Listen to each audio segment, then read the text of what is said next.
Bonsoir. Bonsoir à tous. Je vais brancher mes écouteurs, j'ai oublié de le faire. Alors, je ne sais pas si des personnes sont arrivées pour ce live de ce soir. Si vous m'entendez surtout. Alors, est-ce que vous m'entendez?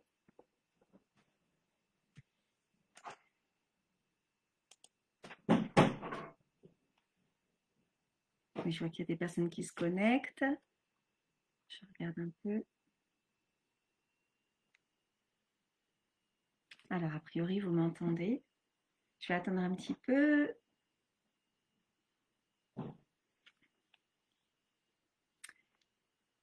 Que chacun ait le temps de se connecter. Je suis ravie de faire ce live ce soir avec vous.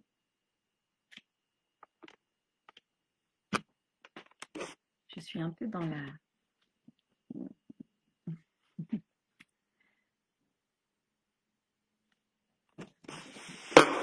Voilà, ça va être mieux. Il y a trop de soleil, mais on en avait besoin. Voilà, là, ça va être mieux. Voilà, c'est moi qui vais me déplacer. Alors, je suis ravie de vous retrouver ce soir. Je me présente, je suis Cassandre Nadjar, professeure chez Vocation CRPE depuis quelques années maintenant. Donc, le but de ce Facebook Live, l'objectif, c'est de vous donner quelques conseils clés pour vous préparer au mieux au CRPE 2022. Si vous suivez les publications, vous savez que les épreuves ont changé, donc je vais vous les rappeler, je vais vous donner des conseils pour chacune de ces épreuves, et puis je vais vous présenter les formations que nous proposons. Et voilà, il y a des éléments clés qu'il faut s'astreindre à organiser dans cette année de préparation parce que je sais que pour certains d'entre vous, vous êtes peut-être professeur des écoles contractuelles, donc vous avez une certaine expérience et c'est parfait, vous pourrez vous appuyer dessus, mais ça ne peut pas suffire, il faut vraiment s'organiser, organiser ses révisions, cibler les éléments importants. Donc voilà, c'est un peu l'objectif du Facebook Live de ce soir. Alors donc ce CRPE 2022 qui est comme avant, c'est-à-dire un élément qui n'a pas changé, il y a toujours des épreuves d'admissibilité. Et pour aller aux épreuves d'admission, il ne faut pas de note éliminatoire qui est 5. À ce moment-là, vous êtes éliminé, vous ne pouvez pas avoir passer les épreuves d'admission. Alors, donc, je vais vous décrire les premières épreuves, les épreuves d'admissibilité. Il s'agit d'épreuves écrites, alors que les épreuves d'admission sont des épreuves orales. Donc, il y a 3 épreuves d'admissibilité, 3 épreuves écrites. Et clairement, là, le législateur a changé le concours parce qu'il souhaite obtenir des candidats, des futurs enseignants qui connaissent bien les disciplines qu'ils vont enseigner en classe. Donc, on souhaite que les candidats se préparent. Il faut profiter en fait de cette préparation pour se remettre à niveau, et plus qu'à niveau, en français, en mathématiques et dans une autre matière que vous allez choisir. Donc là, pour le français et les mathématiques, on ne vous demande pas à ce moment-là du concours d'avoir des idées pédagogiques.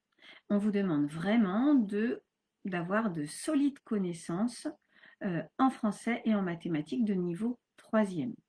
En français, vous allez avoir comme épreuve un texte sur lequel vous allez avoir des questions et une forme de problématique sur laquelle vous allez travailler.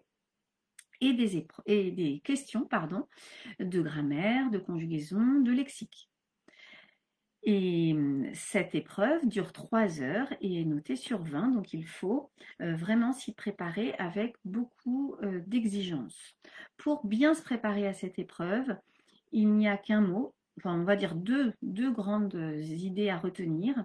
Il faut vous remettre à niveau au niveau 3e. Donc, il faut faire des dictées, il faut faire des exercices, il faut se préparer, reprendre voilà, toutes les règles de grammaire, de conjugaison et d'orthographe et bien les maîtriser Et pour cela, l'élément essentiel, c'est eh bien, de connaître le cours et de se préparer en faisant des exercices écrits. Et également, la deuxième chose importante, c'est de bien organiser ses révisions, parce qu'il y a quand même un gros paquet de compétences à acquérir. Le programme est assez chargé. Après, c'est vrai que ça dépend de votre niveau de base, mais en tout cas, il faut s'y prendre à l'avance et vous organiser dans le temps. Commencer dès maintenant à vous organiser, à savoir dans quelle planification vous allez vous projeter. Voilà, il faut vraiment bien s'organiser et voilà, planifier les révisions. Donc ça, c'est pour le français. Alors, je regarde les commentaires. Oui, pardon, je vois qu'il y en a. Et voilà. Bonsoir, bonsoir à tous. Donc, il n'y a pas encore de questions. D'autres personnes m'entendent? Parce que je vois qu'une personne, Mouna, ne m'entend pas. Ça m'inquiète un peu. Ah, ok, super. Alors, donc, on en était au français. Pour ce qui est des mathématiques, c'est également niveau 3e. Et donc là, l'épreuve est également de 3 heures et on va vous donner plusieurs exercices qui ont comme objectif de vérifier que vous maîtrisez les différents domaines des mathématiques, la géométrie, l'algèbre, le calcul, etc. Donc il faut vraiment, pareil, se préparer niveau 3e, donc lire les cours pour acquérir les notions et s'entraîner à l'écrit. Ça, c'est vraiment très, très important. Alors, chez Vocation CRPE, quand je vous dis lire les cours, nous, ce qu'on propose, c'est des cours chaque semaine en live, en français et en mathématiques. Le mardi, les mathématiques, le jeudi, le français, avec des professeurs qui sont hautement compétents pour le faire. Donc, pendant ces cours, on vous remet à niveau dans les domaines, que ce soit en français ou en mathématiques, on vous explique le cours. Vous pouvez donc interagir avec les professeurs et demander des explications. Et ça, c'est très, très important. Et en parallèle, vous allez avoir des exercices sur table à faire. Alors, exercices sur table, sur votre table personnelle chez vous, mais des exercices qu'on vous envoie, qu'on vous demande de faire dans un temps imparti. Donc après, évidemment, vous êtes chez vous, donc vous faites comme vous voulez. Mais ce que je vous conseille pour tout le monde, c'est quand vous vous entraînez à l'écrit, de noter le temps que vous avez mis pour essayer de voir. Évidemment, au début, on dépasse le temps imparti. Mais petit à petit, l'idée, c'est d'arriver à faire un concours blanc en temps imparti. Donc, chez Vocation CRP, en plus des cours en visio, vous allez donc avoir 3 exercices écrits par matière, en français et en mathématiques, et un concours blanc. Donc, vraiment un concours type comme ceux du CRPE que vous allez avoir dans la réalité en 2022. Donc, voilà, comme vous voyez, on se remet à jour des notions et on s'entraîne à l'écrit. Ça, c'est vraiment les clés de la réussite au concours. Pour ce qui est, alors je regarde encore s'il y a des questions. Non. Pour ce qui est de la 3e épreuve écrite, ça c'est une nouveauté, elle n'existait pas au préalable. Eh bien, c'est une épreuve où vous allez devoir vous positionner en amont sur la matière que vous voulez travailler. Soit Histoire Géo EMC. EMC, c'est l'éducation morale et civique. Donc, c'est un bloc de 3 matières. Soit sciences et technologies. Donc ça, c'est la SVT, la physique-chimie et la technologie. Soit les arts, avec art visuel et les différentes formes d'art. Donc voilà, la différence avec le français et les mathématiques, c'est que vous n'avez pas que des aspects théoriques. Donc vous devez bien évidemment, bonsoir Aurélie, prendre connaissance, apprendre le programme. Donc comme je disais, niveau 3e, donc vous devez avoir les compétences disciplinaires de la matière que vous allez choisir. Mais la particularité, c'est que là, il y a des éléments pédagogiques et didactiques. On va vous proposer des documents qui seraient utilisables en classe avec des élèves et sur lesquels on va vous demander de faire des propositions didactiques et pédagogiques autour de ce document. On va vous demander de prendre position, en quoi ce document il est pertinent pour cette classe d'âge, pourquoi vous l'utiliseriez, pourquoi vous le mettriez de côté. Voilà, donc ça, c'est des éléments différents, comme vous le voyez, du français et des mathématiques, qui sont purement des 2 épreuves écrites notionnelle. Pour se préparer à cette épreuve, déjà, ce que je vous conseille, c'est de choisir l'épreuve que vous voulez choisir. Est-ce que je vais sur Histoire GEMC, les arts ou les sciences, et de vous y tenir. Parce que le programme est conséquent et vous ne pouvez pas vous permettre, en termes de temps, de changer d'avis en cours de route. Donc pour choisir, on en reparlera peut-être sur un autre live, mais vous voyez, en fonction on va faire le plus simple, c'est-à-dire qu'on va aller vers là où vous vous sentez le plus à l'aise, là où vous aviez peut-être les meilleures notes quand vous étiez à l'école. Non, alors oui, Pamela, le niveau qu'on vous demande à vous, c'est niveau 3e. Voilà, pour être simple, on va dire. Donc, pour réviser, bien sûr, vous pouvez trouver des manuels de 3e pour revoir les notions.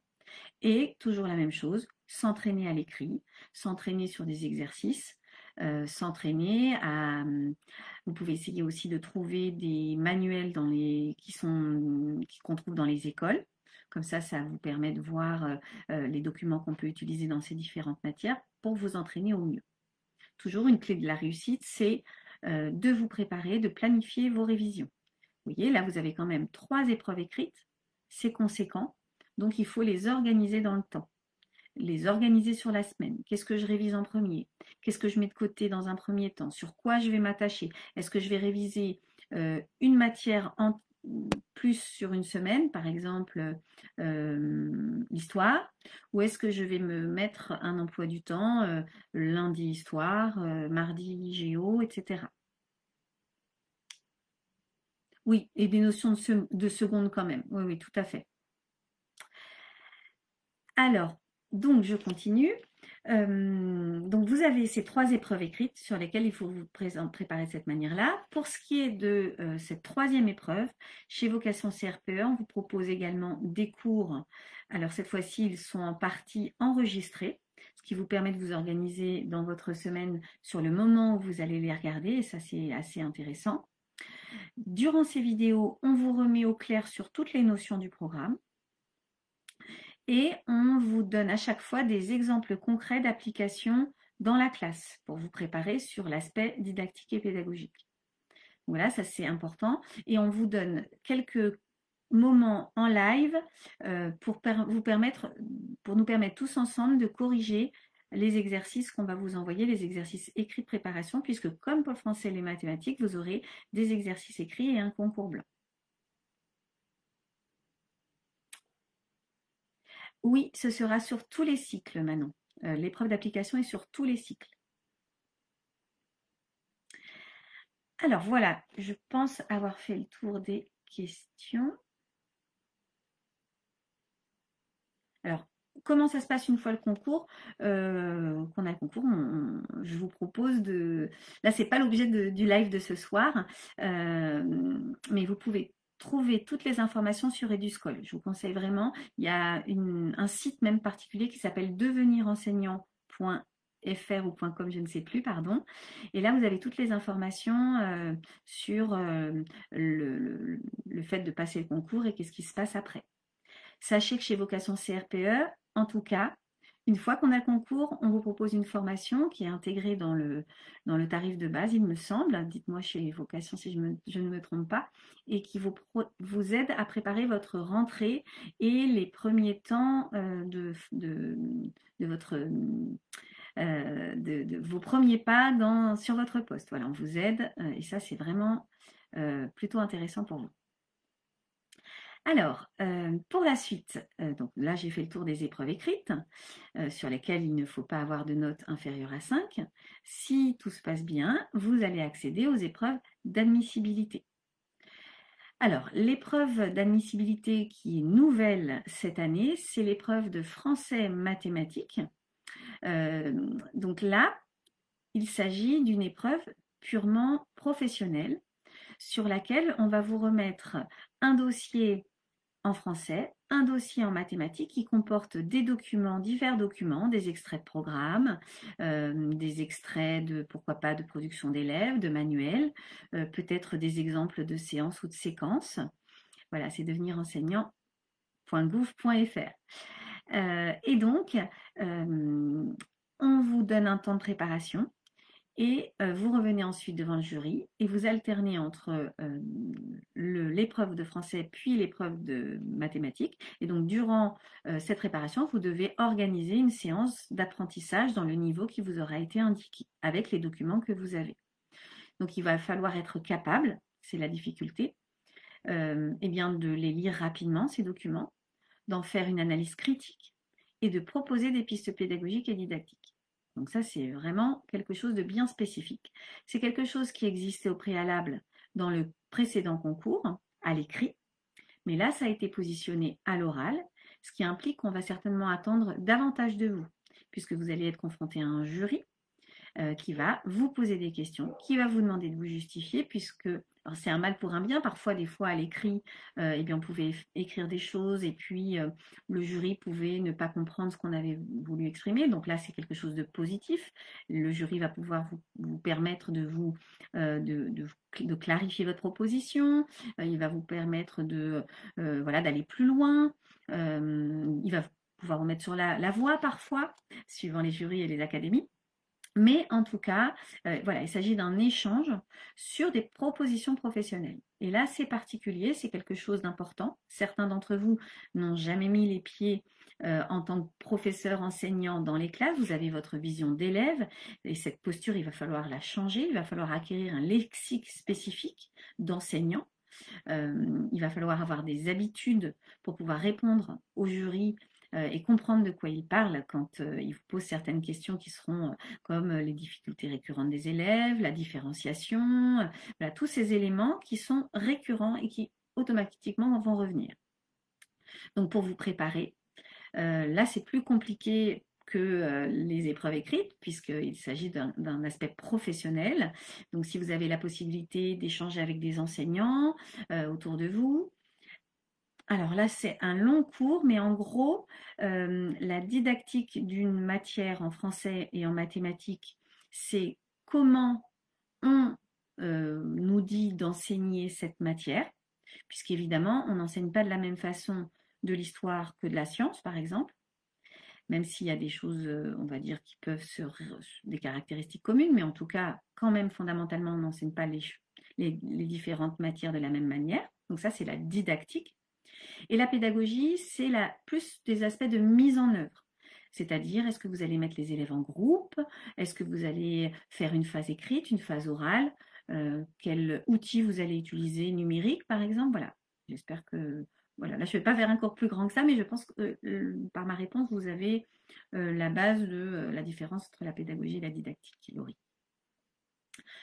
Donc voilà, français, mathématiques, un dossier, vous avez un temps de préparation, vous revenez devant le jury et vous répondez à la problématique qui vous a été posée, c'est-à-dire l'organisation d'une séance ou peut-être une séquence. Là, on n'a pas encore de sujet zéro sur cet élément-là, donc je ne peux pas être plus précise que ça. Donc chez Vocation CRPE, on a fait le choix de vous préparer dès le début de l'année à cette matière. On va organiser les temps de live en français et en mathématiques pour assez rapidement travailler sur le concret, l'aspect professionnel du français et des mathématiques, parce que ce sont des notions compliquées et que si on attendait de savoir que vous étiez admissible, que vous êtes admissible pour vous y préparer, on vous mènerait droit à l'échec. Donc, une clé de la réussite à ce concours, c'est de commencer à préparer l'épreuve de français et de mathématiques orales dès maintenant. Voilà. Vous voyez, hein, donc quand je vous dis qu'il faut planifier vos révisions, c'est de cela qu'il s'agit.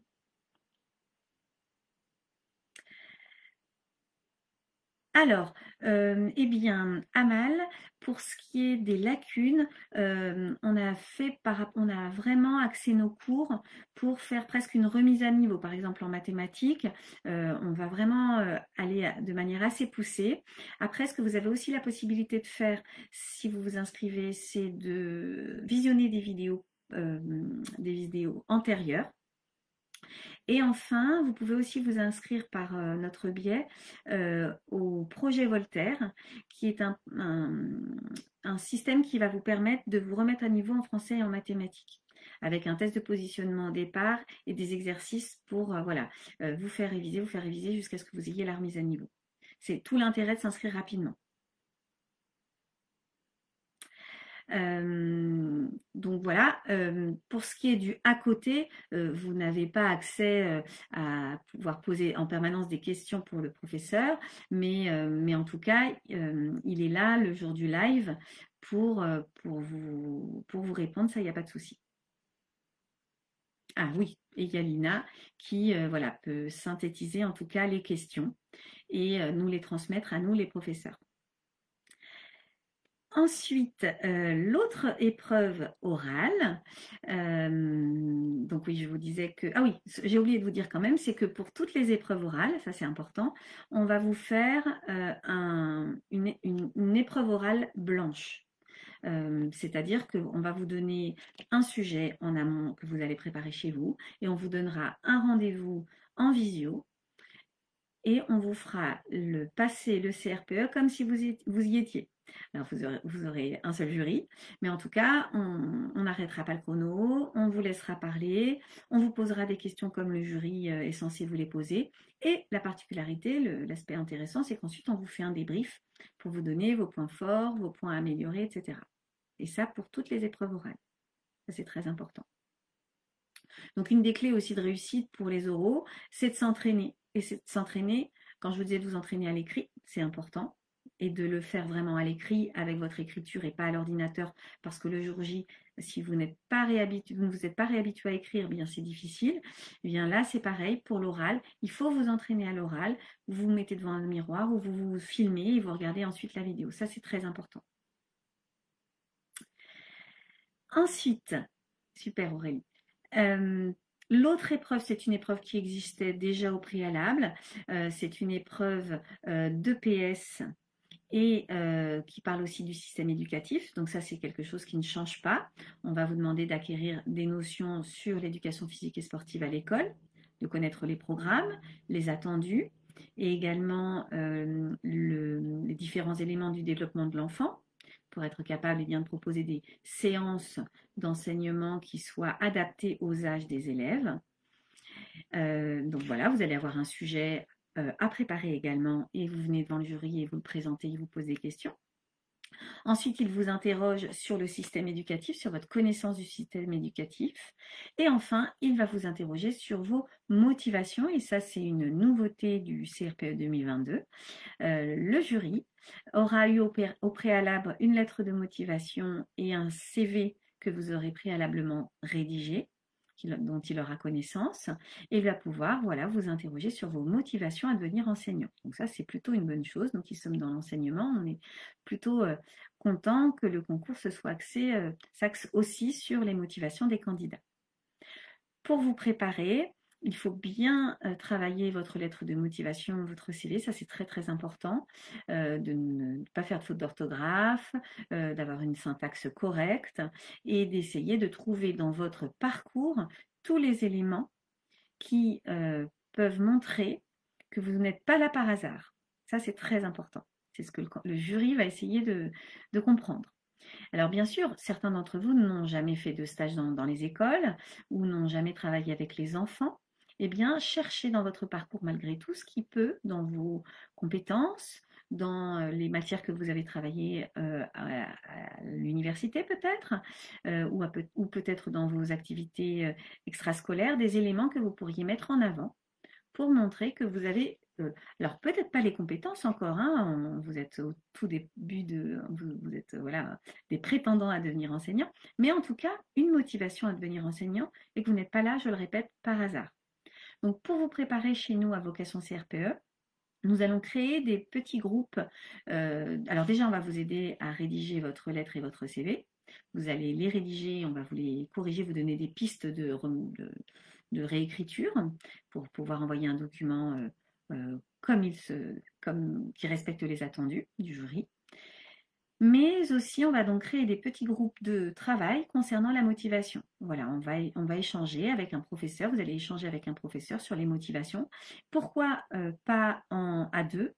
Parce qu'on a estimé qu'en petit groupe, en groupe restreint plutôt, eh bien, vous alliez pouvoir vous inspirer des compétences, des expériences des uns et des autres. Ah bah oui, tiens, moi j'ai fait la même chose qu'elle, j'aurais pas pensé le mettre en avant, etc. Et ça va être au professeur qui va animer ces ateliers, eh bien de faire émerger tous ces éléments-là pour vous permettre d'être prêt. Et comme je le disais tout à l'heure, vous aurez bien évidemment un examen blanc en live avec un jury.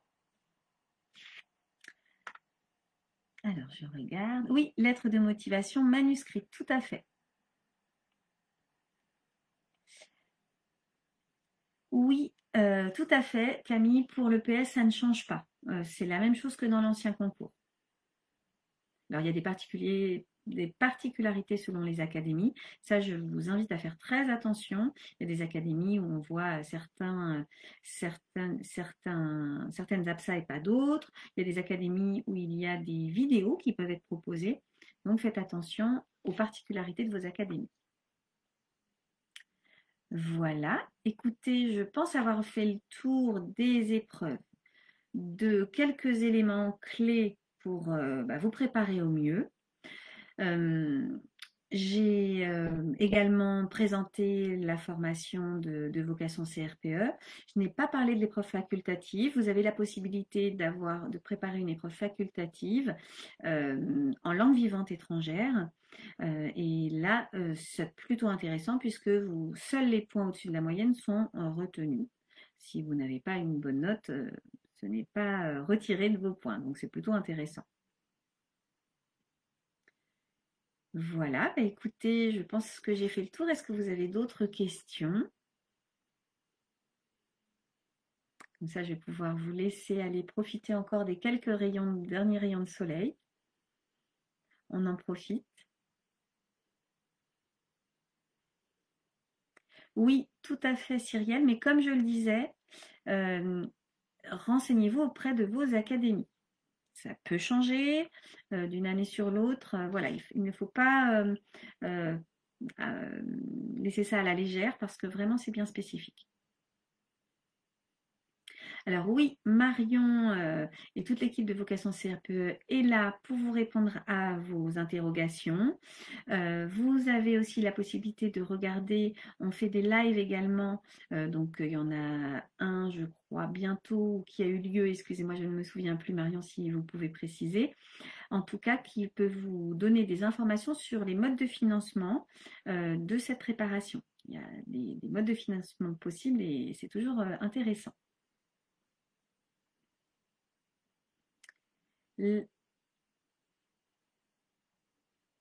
Alors non, les dates, Betty, d'inscription ne sont pas encore sorties.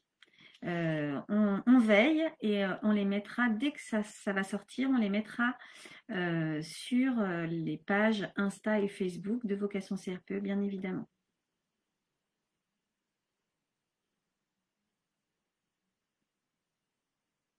Est-ce que vous avez d'autres questions? J'ai une super équipe. Vous voyez, on est bien organisé chez Vocation. Je suis en live et j'ai des collègues qui sont en direct avec vous également et qui me permettent voilà, de répondre avec plus de précision à vos interrogations. Donc, c'est très bien. Oui, tout à fait. Vous aurez des cours dans les matières sciences, histoire, enfin, dans la matière que vous allez choisir, comme je le disais, des cours en vidéo enregistrés que vous pourrez regarder quand vous voulez, mais également des lives pour pouvoir corriger les exercices qu'on va vous envoyer et également reposer peut-être des questions aux professeurs qui vont vous proposer ces cours en live. Donc oui, on va vous remettre à niveau également dans ces matières-là.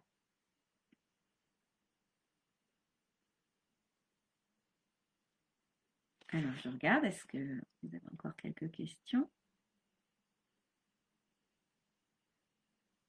Alors pour le CV, la lettre de motivation, vous allez pouvoir aller regarder sur le site que Marion partage avec vous, donc sur le site devenirenseignant.gouv.com et donc vous allez trouver le CRPE 2022 et dans l'arrêté, eh bien, il y a un exemple dans les annexes de lettre motivation de la lettre de motivation, d'une lettre de motivation vierge que vous pouvez, sur laquelle vous allez pouvoir vous inspirer.